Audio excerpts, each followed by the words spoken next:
नगरीय भूगोल के विषय क्षेत्र के विषय में चर्चा कर रहे हैं। नगरीय भूगोलवेताओं ने नगर को 4 भागों में विभाजित करते हुए नगरों का नगरीय भूगोल का अध्ययन किया है। नगरीय भूगोल के विषय क्षेत्र में नगर उसकी प्रमुख इकाई है। नगर को अध्ययन की एक इकाई मानते हुए नगरीय भूगोल में उसका अध्ययन किया जाता है। जैसे दिल्ली एक नगर है, उसे एक इकाई मानते हुए मुंबई, कलकत्ता, जयपुर, अन्य नगर का तात्पर्य 5000 से अधिक जनसंख्या वाला कोई नगर बस्ती जो अनगरीय कृषि के अलावा कार्य करता है, वो नगर की श्रेणी में आता है। तो नगर का अध्ययन नगरीय भूगोल का प्रमुख विषय क्षेत्र है। नगर एवं उसके आसपास के जो समीपवर्ती प्रदेश है, उसका नगर से संबंध बनाते हुए अध्ययन करना नगरीय भूगोल का विषय क्षेत्र है। नगर एवं समीपवर्ती प्रदेशों के संबंधों का अध्ययन इसका विषय क्षेत्र है। नगर का अन्य नगरों से तुलना, जयपुर की तुलना अहमदाबाद से, चित्तौड़गढ़ की तुलना भीलवाड़ा से, उदयपुर की तुलना जयपुर से, एक नगर का दूसरे नगर से तुलनात्मक अध्ययन करना भी नगरीय भूगोल का विषय क्षेत्र है। नगर नियोजन से संबंधित बातों का अध्ययन भी नगरीय भूगोल का विषय क्षेत्र है। इन 4 बिंदुओं के द्वारा नगरीय भूगोल के विषय क्षेत्र को समझा जा सकता है। नगर का एक इकाई के रूप में अध्ययन के इसमें नगर के बसाव स्थान, स्थिति एवं नाभीयता का अध्ययन किया जाता है। नगर के ऐतिहासिक विकास का अध्ययन, नगर के आकार का अध्ययन, नगर की जनांगीय संरचना का अध्ययन और नगर की भौतिक एवं कार्यात्मक स्थिति का अध्ययन नगर का एक इकाई के रूप में अध्ययन के अंतर्गत किया जाता है। नगर के निम्न तथ्यों का अध्ययन नगरीय भूगोल का प्रमुख विषय क्षेत्र है। नगरीय भूगोल के अंतर्गत नगर का एक इकाई के रूप में अध्ययन किया जाता है। इकाई के रूप में अध्ययन में हम देखते हैं कि नगर के बसाव स्थान, बसाव स्थिति और नाभीयता का अध्ययन किया जाता है। बसाव स्थान वह भूभाग है जिस पर नगर बसा हुआ है। नगर एक धरातल के विशेष खंड पर बसा होता है, भूभाग पर बसा होता है। उस बसे हुए भूभाग को बसाव स्थान कहा जाता है। बसाव स्थान के अंतर्गत उस बसाव स्थान की भौगोलिक विशेषताओं का अध्ययन नगरीय भूगोल में किया जाता है।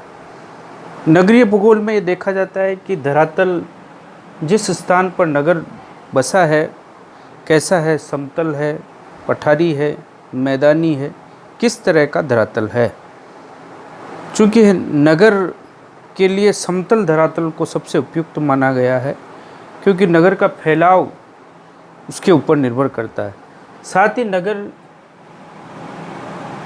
के बसाव स्थान की मिट्टी कैसी है, बसाव स्थान के जल स्रोतों का अध्ययन,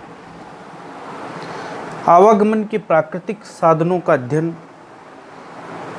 और नगरों प्राचीन कालीन, मध्यकालीन और आधुनिक नगरों को देखने में पाया गया है कि अधिकांश नगरों का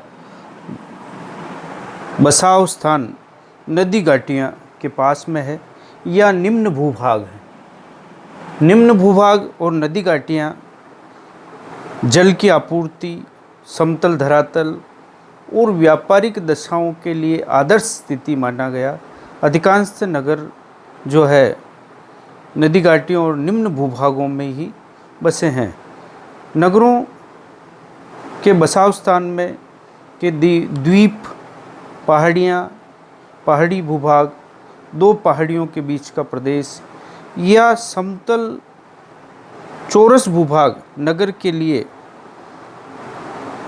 सामरिक दृष्टिकोण से नगर पहाड़ी क्षेत्रों में बसे हैं, द्वीपों पर बसे हैं, और कुछ नगर ऐसे हैं जो पर्वत और मैदान के मिडल स्थल पर पर्वत पदीय भूभागों में बसे हुए हैं। नगर का आकार बसाव स्थान पर निर्भर है कि नगर यदि नदी के किनारे पर बसा हुआ है तो उसका जो प्रतिरूप फैलाव होगा वो नदी के किनारे किनारे होगा। यदि नगर झील के किनारे पर बसा हुआ है तो झील के चारों ओर फैलकर नगर वृत्ताकार स्वरूप ले लेगा।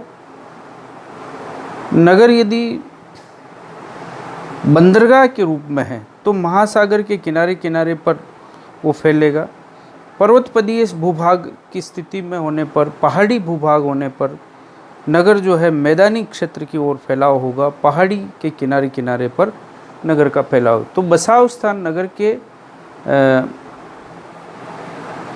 नगर का जो है आकार और उसके विकास को प्रभावित करता है।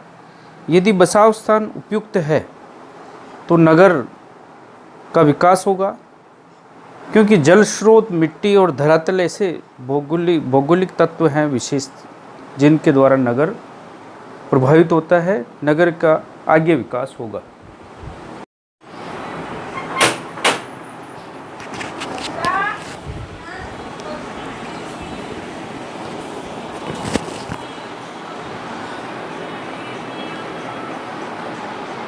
बसाव स्थिति के अंतर्गत बसाव स्थान के चारों ओर फैले हुए भूभाग का अध्ययन किया जाता है। इस भूभाग में किस प्रकार का भूदृश्य है उसका अध्ययन होता है। नगर के चारों ओर फैले हुए भूमि के सांस्कृतिक और भौतिक परिवेश का अध्ययन बसाव स्थिति में किया जाता है, जबकि बसाव स्थान में जिस स्थान पर नगर बसा हुआ है उसके भौगोलिक और सांस्कृतिक परिवेश का अध्ययन किया जाता है।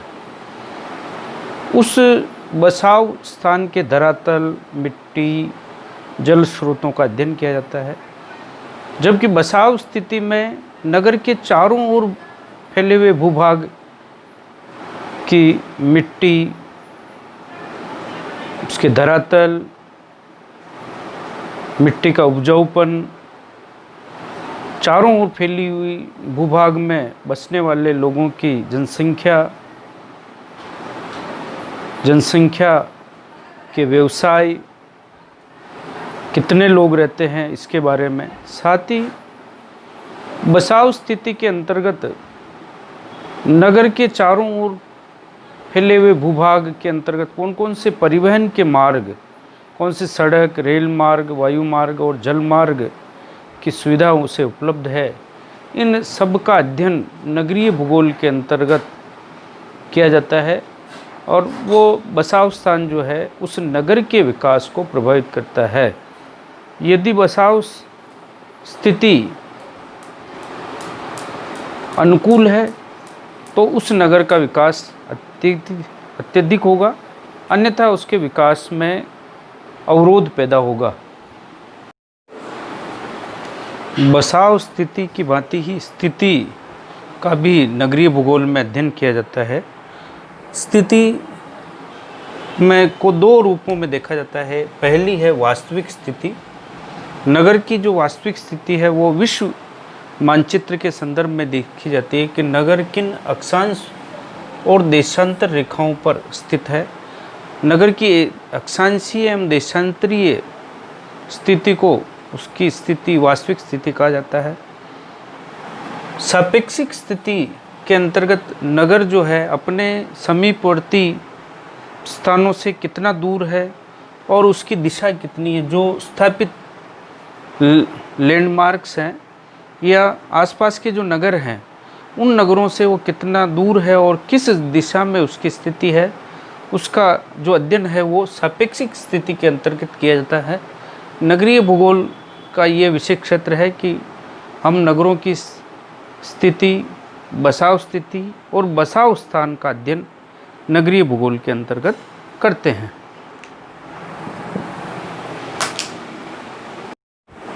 नगरीय भूगोल के अंतर्गत नगर की नाभियता का अध्ययन भी किया जाता है।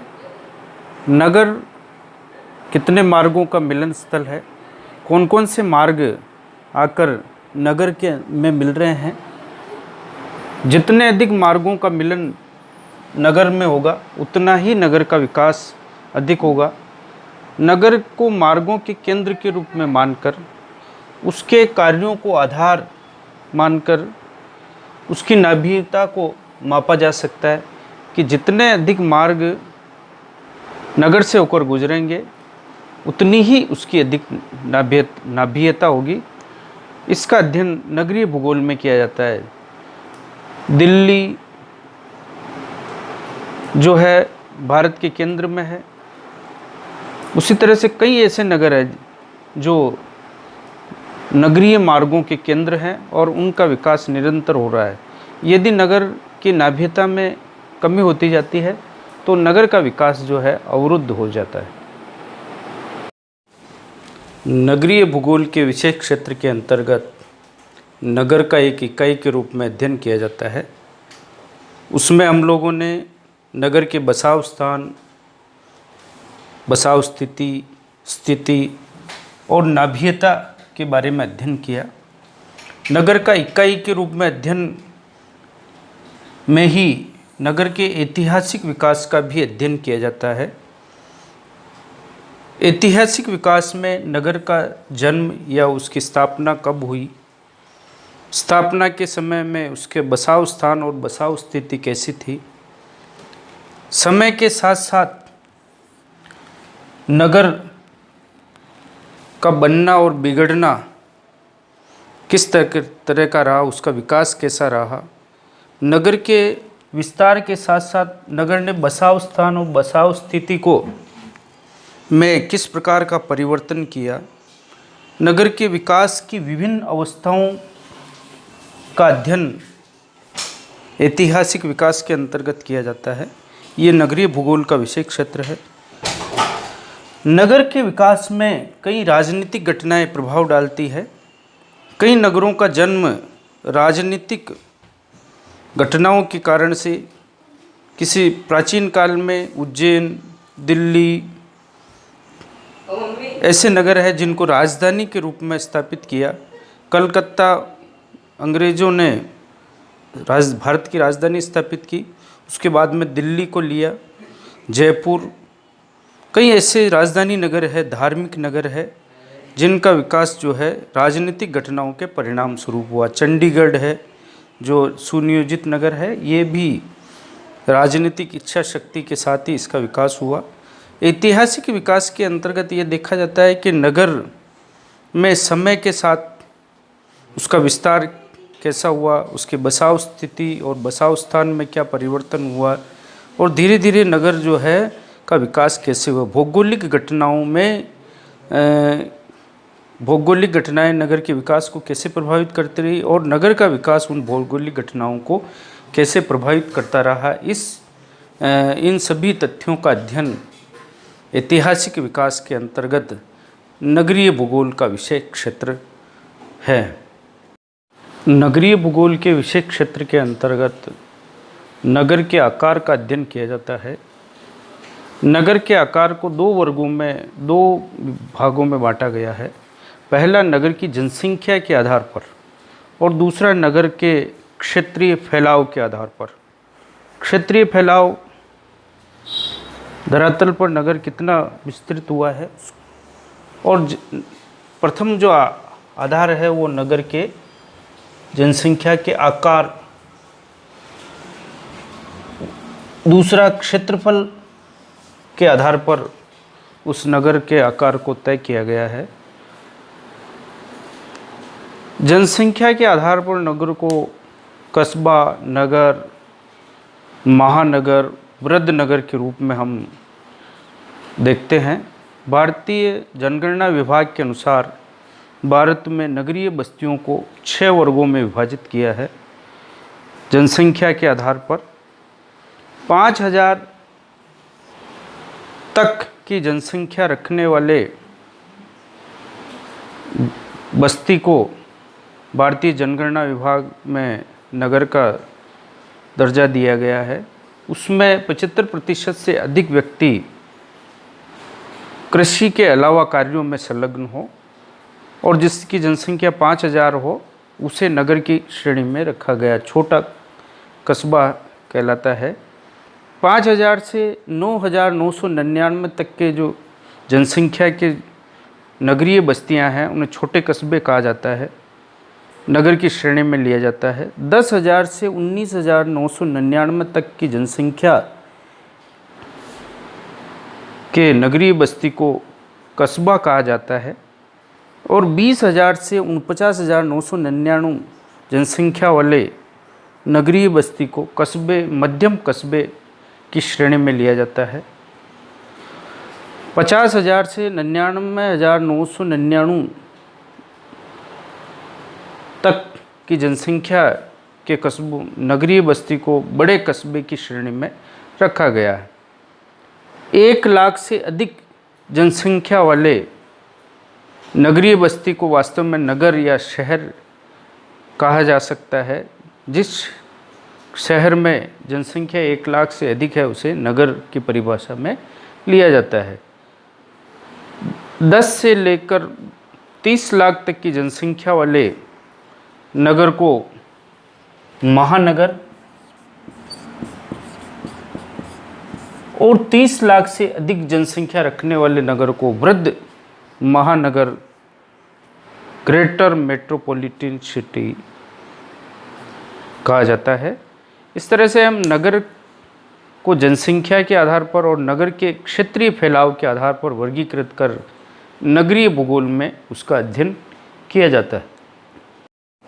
नगरीय भूगोल के अंतर्गत नगर की जनसंख्या अथवा उसकी जनांकिकी संरचना का अध्ययन नगरीय भूगोल का विषय क्षेत्र है। नगर के जन्म के साथ उसकी जनसंख्या कितनी थी, धीरे धीरे जनसंख्या में जो वृद्धि हुई है उसका कालक्रम के अनुसार अध्ययन नगरीय भूगोल का विषय क्षेत्र है। नगर की में जनसंख्या के वितरण और घनत्व का अध्ययन नगरीय भूगोल का विषय क्षेत्र है। नगरीय जनसंख्या और उसमें मकानों की संख्या या मकानों के अनुपात का अध्ययन भी नगरीय भूगोल में किया जाता है। नगर की साक्षरता, आयु संरचना, सामाजिक एवं आर्थिक दशा जनसंख्या की कैसी है, इसके बारे में अध्ययन नगरीय भूगोल में किया जाता है। नगर में जो निवास करने वाले लोग, जनसंख्या की व्यावसायिक संरचना कैसी है, उसका अध्ययन भी किया जाता है। नगर के अंदर प्रवास कैसा है, आसपास के क्षेत्रों में नगर में आकर बसने वाले लोगों की संख्या कितनी है, किन किन क्षेत्रों से